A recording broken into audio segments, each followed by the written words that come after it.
Hi everyone. Today you are going to learn the most interesting aspect of sexual reproduction in flowering plants, that is pollination and fertilization. All of you know that pollination is the transfer of pollen grains from the anther to the stigma of a pistil. This pollination are of two main types: self-pollination and cross-pollination.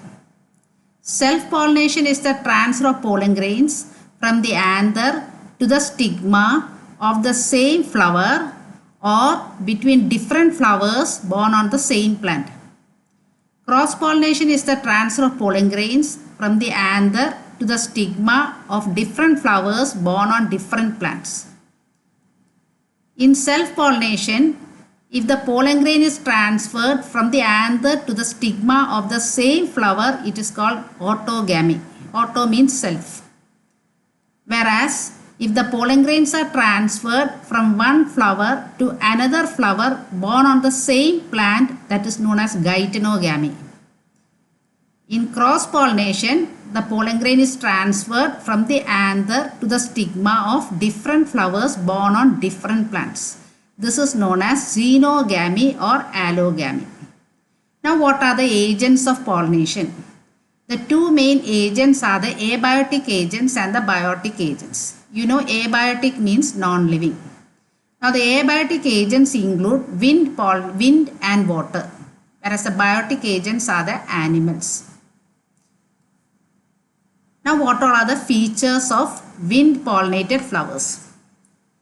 The pollen grains are light and non-sticky so that they can be transported in wind currents.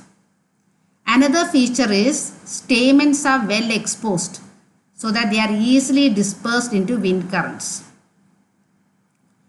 Stigma is feathery to trap airborne pollen grains. Also, it is noticed that those flowers having only a single ovule in each ovary, numerous flowers are packed into an inflorescence. And one more point is the flowers are colorless and nectarless. Now, what are the features of water pollinated flowers? In water hyacinth and water lily, the flowers are seen emerging above the level of water and are pollinated by insects or wind.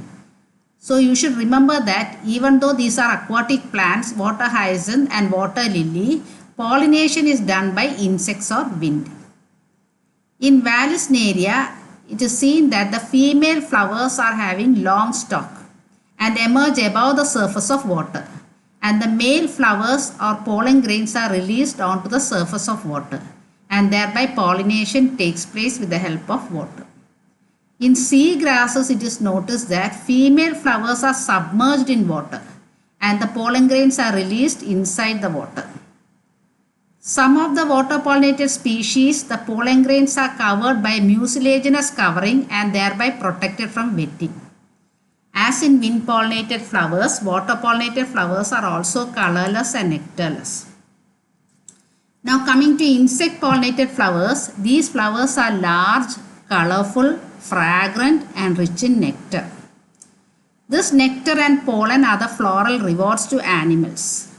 Also, is providing a safe place to lay eggs is also a floral reward. In return, the animals help in pollination. Now, after pollination, the pollen grain will land onto the stigma of the flower. Pistil has the ability to recognize the pollen. Only compatible or matching pollen is accepted. Incompatible pollen is rejected. This is achieved through a chemical dialogue between the pollen and the pistil. Soon after compatible pollination, the pollen grains will germinate and produce a pollen tube carrying the two male gametes. The pollen tube will grow down through the stigma, style and reaches the ovary.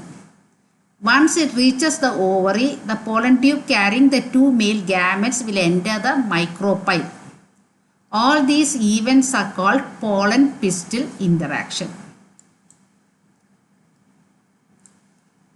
Next is fertilization event.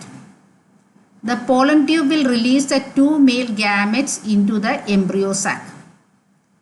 One of the male gamete will fuse with the egg cell to form the zygote. Male gamete is having n number chromosome, female gamete is also n. After fusion, a diploid zygote is produced. The second male gamete moves towards the polar nuclei and fuses with the two polar nuclei. Thereby, a primary endosperm nucleus is formed. As this involves the fusion of three haploid nuclei, it is called triple fusion. Since fertilization are of two types, namely syngamy and triple fusion, fertilization in angiosperms is known as double fertilization. So in angiosperms, there are two types of fusions. One is syngamy that takes place with the help of the male gamete and the egg cell, and triple fusion in which the second male gamete fuses with the polar nuclei.